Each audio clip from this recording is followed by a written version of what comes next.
చాలా మంది నన్ను ఏమడుగుతారంటే, సార్ శాస్త్రీయ ఆలోచన అంటావు, ఆధ్యాత్మిక భావం లేకపోతే, దేవుడు అనే భయం లేకపోతే, మతం అనే భయం లేకపోతే సమాజంలో నేరాలు పెరుగుతాయి కదా, అశాంతి పెరుగుతుంది కదా అంటారు. ఈరోజు హ్యూమన్ డెవలప్మెంట్ ఇండెక్స్ లో ముందు పీఠన ఉన్న దేశాలని చూసుకోండి. ఈరోజు మొన్ననే ప్రపంచంలో సంతోషంగా హ్యాపీగా ఉండే మానవులు ఎక్కడున్నారు అనే ఒక సర్వే వచ్చింది, అదే చూడండి.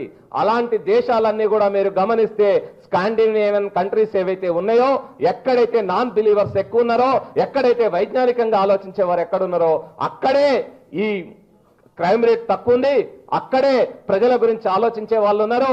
మీరు ఈ రోజు ఏ సమాజాన్ని తీసుకున్నా, ఎక్కడ తీసుకున్నా అది అక్కడ మాత్రమే ఒక ఉన్నతమైన సమాజం సాధ్యమవుతుంది. అది క్యూబా తీసుకోండి, చైనా తీసుకోండి, అనేక దేశాల్లో ఉన్నతమైన సమాజాలు, నార్వే, స్వీడన్, డెన్మార్క్, అనేక రకాల దేశాలు. ఒకే వైపు ఆలోచన కాదు.